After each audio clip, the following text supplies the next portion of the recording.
ॐ हिरण्यवर्णां हरिणीं सुवर्णरजतस्रजां चन्द्रां हिरण्मयीं लक्ष्मीं जातवेदो महावः तां महावः जातवेदो लक्ष्मीमनवगामिनीं यस्यां हिरण्यं विन्देयङ्गामश्वं पुरुषानहम् अश्वपूर्वां रथमध्यां हस्तिनादप्रबोधिनीं श्रियं देवीमुपह्वये श्रीर्मा देवीर्जुषतां कांसोऽस्मितां हिरण्यप्राकारामार्द्रां ज्वलन्तीं तृप्तां तर्पयन्तीं पद्मे स्थितां पद्मवर्णां तामिहोपह्वये श्रियम् चन्द्रां प्रभासां यशसा ज्वलन्तीं श्रियं लोके देवजुष्टामुदारां तां पद्मिनीमीं शरणमहं प्रपद्ये लक्ष्मीर्मे नश्यतां त्वां वृणे आदित्यवर्णे तपसोऽधिजातो वनस्पतिस्तव वृक्षोऽथ बिल्वः तस्य फलानि तपसा नुदन्तु मायान्तरायाश्च बाह्या अलक्ष्मीः उपैतु मां देवसखः कीर्तिश्च मणिना सह प्रादुर्भूतोऽस्मि राष्ट्रेऽस्मिन् कीर्तिवृद्धिं ददातु मे क्षुत्पिपासामलां ज्येष्ठामलक्ष्मीर्नाशयाम्यहम् अभूतिमसमृद्धिं च सर्वान्निर्नुद मे गृहात् गन्धद्वारान् दुराधर्षान् नित्यपुष्टाङ्गरीषिणीम् ईश्वरीं सर्वभूतानां तामिहापह्वये श्रियम्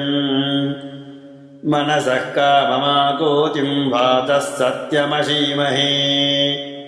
पशूनां रूपमन्नस्य मयि श्रीश्रयतां यशः कर्दमेन प्रजा भूता भीसम्भव कर्दमा श्रियं वासय मे कुले मातरं पद्ममालिनी आपसृजन्तु स्निग्धानि चिक्लीतवस मे गृहे निज देवीं मातरग्श्रियं वासय मे कुले आर्द्रां पुष्करिणीं पुष्टिं सुवर्णां हेममालिनीं सूर्यां हिरण्मयीं लक्ष्मीं जातवेदो महावः आर्द्रां यःकरिणीं यष्टिं पिङ्गलां पद्ममालिनीं चन्द्रां हिरण्मयीं लक्ष्मीं जातवेदो महावः तां महावः जातवेदो लक्ष्मीमनवगामिनीं यस्यां हिरण्यं प्रभूतं गावो दास्योऽश्वान् विन्देयं पुरुषानहम् महादेव्यै च विद्महे विष्णुपत्नी च धीमहि तन्नो लक्ष्मीः प्रचोदयात् श्रीर्वर्चस्वमायुष्यमारोग्यमावीधात् शोभामानं महीयते धान्यं धनं पशुं बहुपुत्रलाभं शतसंवत्सरं दीर्घमायुः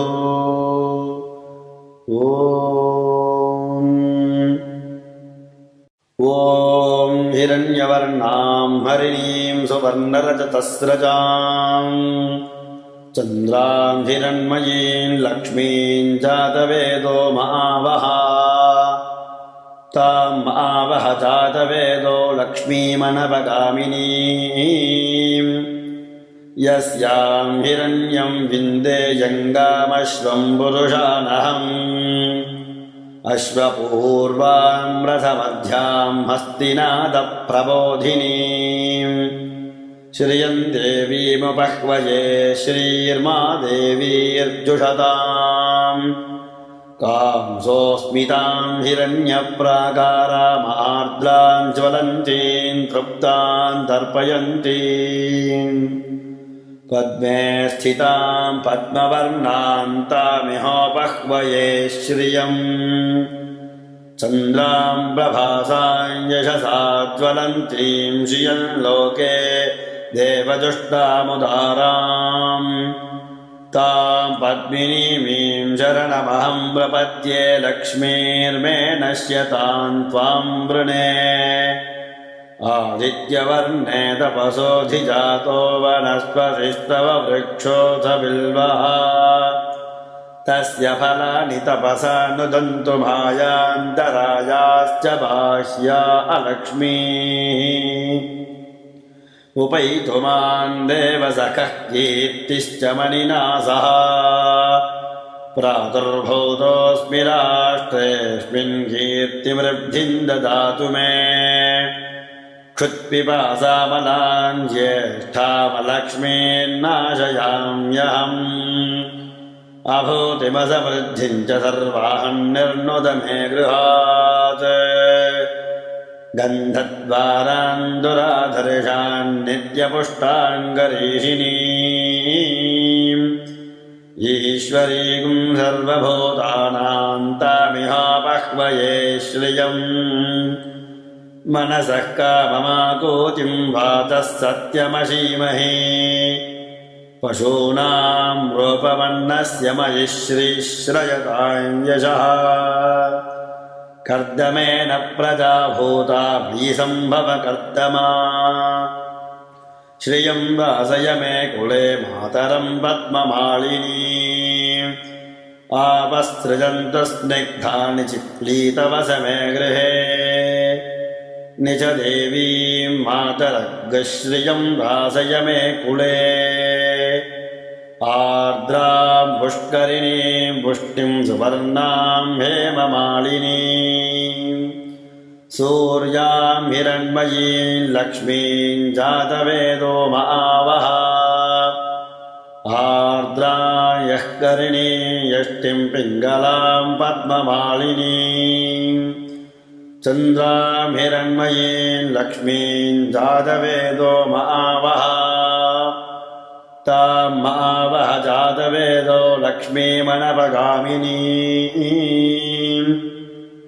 यस्यां हिरण्यं प्रभूतं गावो दास्योऽश्वान् विन्देयं पुरुषानहम् महादेव्यै च विद्महे विष्णुपत्नी च धीमहि तन्नो लक्ष्मीः प्रचोदयात् श्रीर्वर्चस्वमायुष्यमाणोः यमावीधात् शोभामानं महीयते धान्यं धनं पशुं बहुपुत्रलाभं शतसंवत्सरं दीर्घमायुः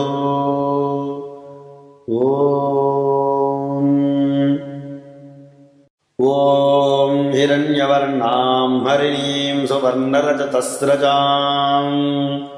चन्द्रां हिरण्मयीं लक्ष्मीं जातवेदो महावः तां महावः जातवेदो लक्ष्मीमनपगामिनीं यस्यां हिरण्यं विन्देयङ्गामश्वं पुरुषानहम् अश्वपूर्वां रथमध्यां हस्तिनादप्रबोधिनीं श्रियं देवीमुपह्वये श्रीर्मा देवीर्जुषताम् कांसोऽस्मितां हिरण्यप्राकारामार्द्रां ज्वलन्तीं तृप्तां तर्पयन्तीं पद्मे स्थितां पद्मवर्णां तामिहोपह्वये श्रियम् चन्द्रां प्रभासां यशसा ज्वलन्तीं श्रियं लोके देवजुष्टामुदाराम् तां पद्मिनीमीं शरणमहं प्रपद्ये लक्ष्मीर्मे नश्यतां त्वां वृणे आदित्यवर्णे तपसोऽधिजातो वनस्पतिस्तव वृक्षोऽथ बिल्वः तस्य फलानि तपसा नुदन्तु मायान्तरायाश्च बाह्या अलक्ष्मीः उपैतु मान् देवसखः कीर्तिश्च मणिना सह प्रादुर्भूतोऽस्मि राष्ट्रेऽस्मिन् कीर्तिवृद्धिम् ददातु मे क्षुत्पिपासामलान् ज्येष्ठामलक्ष्मीन्नाशयाम्यहम् अभूतिमसमृद्धिम् च सर्वाहन्निर्नुद मे गृहात् गन्धद्वारान् दुराधर्षान् नित्यपुष्टाङ्गरीषिणीम् ईश्वरीम् सर्वभूतानां तामिहापह्वये श्रियम् मनसः काममाकूतिम् वातः सत्यमशीमहि पशूनां रूपमन्नस्य मयि श्रीश्रयतां यशः कर्दमेन प्रजा भूता भीसम्भव कर्दमा श्रियं वासय मे कुले मातरं पद्ममालिनी आपसृजन्तु स्निग्धानि चिक्लीतवस मे गृहे निज देवीं मातरग्श्रियं वासय मे कुले आर्द्रां पुष्करिणीं पुष्टिं सुवर्णां हेममालिनीं सूर्यां हिरण्मयीं लक्ष्मीं जातवेदो महावः आर्द्रां यः करिणीं यष्टिं पिङ्गलां पद्ममालिनीं चन्द्रां हिरण्मयीं लक्ष्मीं जातवेदो महावः तां महावः जातवेदो लक्ष्मीमनपगामिनीं यस्यां हिरण्यं प्रभूतं गावो दास्योऽश्वान् विन्देयं पुरुषानहम् महादेव्यै च विद्महे विष्णुपत्नी च धीमहि तन्नो लक्ष्मीः प्रचोदयात् श्रीर्वर्चस्वमायुष्यमाणोः यमावीधात् शोभामानं महीयते धान्यं धनं पशुं बहुपुत्रलाभं शतसंवत्सरं दीर्घमायुः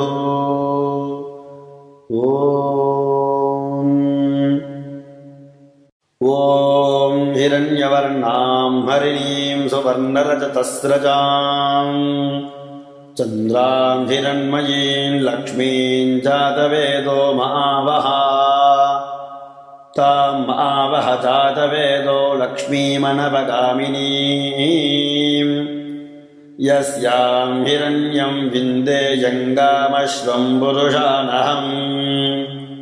अश्वपूर्वां रथमध्यां हस्तिनादप्रबोधिनीं श्रियं देवीमुपह्वये श्रीर्मा देवीर्जुषताम् कांसोऽस्मितां हिरण्यप्राकारामार्द्रां ज्वलन्तीं तृप्तां तर्पयन्तीं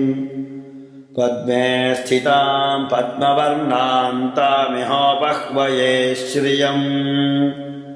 चन्द्रां प्रभासां यशसा ज्वलन्तीं श्रियं लोके देवजुष्टामुदाराम् तां पद्मिनीमीं शरणमहं प्रपद्ये लक्ष्मीर्मे नश्यतां त्वां वृणे आदित्यवर्णे तपसोऽधिजातो वनस्पतिस्तव वृक्षोऽथ बिल्वः तस्य फलानि तपसा नुदन्तु मायान्तरायाश्च बाह्या अलक्ष्मीः उपैतु मान् देवसखः कीर्तिश्च मणिना सह प्रादुर्भूतोऽस्मि राष्ट्रेऽस्मिन् कीर्तिवृद्धिम् ददातु मे क्षुत्पिपासामलान् ज्येष्ठामलक्ष्मीन्नाशयाम्यहम् अभूतिमसमृद्धिम् च सर्वाहन्निर्नुद मे गृहात् गन्धद्वारान् दुराधर्षान् नित्यपुष्टाङ्गरीषिणीम् ईश्वरीं सर्वभूतानां तामिहापह्वये श्रियम् मनसः काममाकूतिं वातः सत्यमशीमहे पशूनां रूपमन्नस्य मयि श्रीश्रयतां यशः कर्दमेन प्रजा भूता भीसम्भव कर्दमा श्रियं वासय मे कुले मातरं पद्ममालिनी आपसृजन्तु स्निग्धानि चिप्लीतवसमे गृहे निज देवीं मातरग्श्रियं वासय मे कुले आर्द्रां पुष्करिणीं पुष्टिं सुवर्णां हेममालिनीं सूर्यां हिरण्मयीं लक्ष्मीं जातवेदो महावः आर्द्रां यःकरिणीं यष्टिं पिङ्गलां पद्ममालिनीं चन्द्रां हिरण्मयीं लक्ष्मीं जातवेदो महावः तां महावः जातवेदो लक्ष्मीमनपगामिनीं यस्यां हिरण्यं प्रभूतं गावो दास्योश्वान् विन्देयं पुरुषानहम् महादेव्यै च विद्महे विष्णुपत्नी च धीमहि तन्नो लक्ष्मीः प्रचोदयात् श्रीर्वर्चस्वमायुष्यमारोग्यमावीधात् शोभामानं महीयते धान्यं धनं पशुं बहुपुत्रलाभं शतसंवत्सरं दीर्घमायुः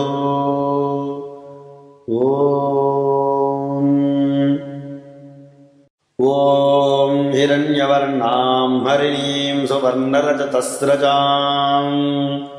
चन्द्रां हिरण्मयीं लक्ष्मीं जातवेदो महावः तां महावः जातवेदो लक्ष्मीमनपगामिनीं यस्यां हिरण्यं विन्देयङ्गामश्वं पुरुषानहम् अश्वपूर्वां रथमध्यां हस्तिनादप्रबोधिनीं श्रियं देवीमुपह्वये श्रीर्मादेवीर्जुषताम् कांसोऽस्मितां हिरण्यप्राकारामार्द्रां ज्वलन्तीं तृप्तां तर्पयन्तीं पद्मे स्थितां पद्मवर्णां तामिहोपह्वये श्रियम् चन्द्रां प्रभासां यशसा ज्वलन्तीं श्रियं लोके देवजुष्टामुदाराम् तां पद्मिनीमीं शरणमहं प्रपद्ये लक्ष्मीर्मे नश्यतां त्वां वृणे आदित्यवर्णे तपसोऽधिजातो वनस्पतिस्तव वृक्षोऽथ बिल्वः तस्य फलानि तपसा नुदन्तु मायान्तरायाश्च बाह्या अलक्ष्मीः उपैतु मां देवसखः कीर्तिश्च मणिना सह प्रादुर्भूतोऽस्मि राष्ट्रेऽस्मिन् कीर्तिवृद्धिं ददातु मे क्षुत्पिपासामलां ज्येष्ठामलक्ष्मीर्नाशयाम्यहम् अभूतिमसमृद्धिं च सर्वाहं निर्नुद मे गृहात् गन्धद्वारान् दुराधर्षान् नित्यपुष्टाङ्गरीषिणीम् ईश्वरीं सर्वभूतानां तामिहापह्वये श्रियम् मनसः काममाकूतिं वातः सत्यमशीमहे पशूनां रूपमन्नस्य मयि श्रीश्रयतां यशः कर्दमेन प्रजा भूता भीसम्भव कर्दमा श्रियं वासय मे कुले मातरं पद्ममालिनी आपसृजन्तु स्निग्धानि चिप्लीतवसमे गृहे निज देवीं मातरग्श्रियं वासय मे कुले आर्द्रां पुष्करिणीं पुष्टिं सुवर्णां हेममालिनीं सूर्यां हिरण्मयीं लक्ष्मीं जातवेदो महावः आर्द्रां यः करिणीं यष्टिं पिङ्गलां पद्ममालिनीं चन्द्रां हिरण्मयीं लक्ष्मीं जातवेदो महावः तां महावः जातवेदो लक्ष्मीमनपगामिनीं यस्यां हिरण्यं प्रभूतं गावो दास्योऽश्वान्विन्देयं पुरुषानहम् महादेव्यै च विद्महे विष्णुपत्नी च धीमहि तन्नो लक्ष्मीः प्रचोदयात् श्रीर्वर्चस्वमायुष्यमाणोः यमावीधात् शोभामानं महीयते धान्यं धनं पशुं बहुपुत्रलाभं शतसंवत्सरं दीर्घमायुः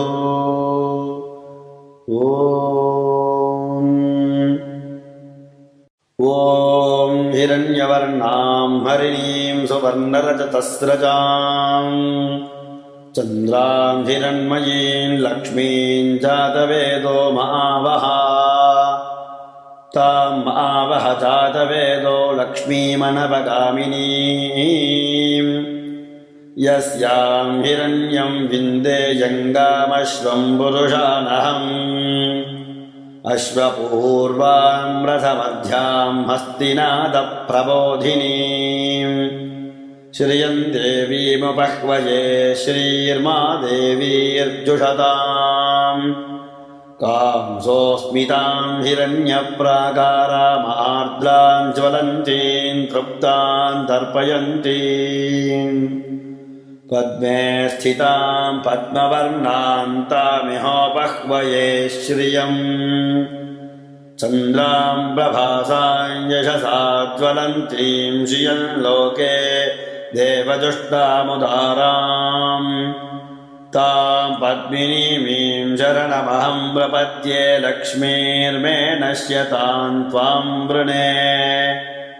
आदित्यवर्णे तपसोऽधिजातो वनस्पतिस्तव वृक्षोऽथ बिल्वः तस्य फलानि तपसा नुदन्तु मायान्तरायाश्च बाह्या अलक्ष्मीः उपैतु मां देवसखः कीर्तिश्च मणिना सह प्रादुर्भूतोऽस्मि राष्ट्रेऽस्मिन् कीर्तिमृद्धिं ददातु मे क्षुत्पिपासामलां ज्येष्ठामलक्ष्मीर्नाशयाम्यहम् अभूतिमसमृद्धिं च सर्वान्निर्नुद मे गृहात् गन्धद्वारान् दुराधर्षान् नित्यपुष्टाङ्गरीषिणीम् ईश्वरीं सर्वभूतानां तामिहापह्वये श्रियम् मनसः काममाकूतिं वातः सत्यमशीमहि पशूनां रूपमन्नस्य मयि श्रीश्रयतां यशः कर्दमेन प्रजा भूता भीसम्भव कर्दमा श्रियं वासय मे कुले मातरं पद्ममालिनी आपसृजन्तु स्निग्धानि चिक्लीतवस मे गृहे निज देवीं मातरग्श्रियं वासय मे कुले आर्द्रां पुष्करिणीं पुष्टिं सुवर्णां हेममालिनीं सूर्यां हिरण्मयीं लक्ष्मीं जातवेदो महावः आर्द्रां यः करिणीं यष्टिं पिङ्गलां पद्ममालिनीं चन्द्रां हिरण्मयीं लक्ष्मीं जातवेदो महावः तां महावः जातवेदो लक्ष्मीमनपगामिनीं यस्यां हिरण्यं प्रभूतं गावो दास्योऽश्वान्विन्देयं पुरुषानहम् महादेव्यै च विद्महे विष्णुपत्नी च धीमहि तन्नो लक्ष्मीः प्रचोदयात्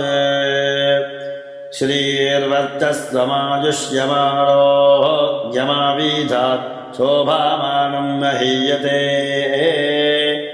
धान्यं धनं पशुं बहुपुत्रलाभं शतसंवत्सरं दीर्घमायुः।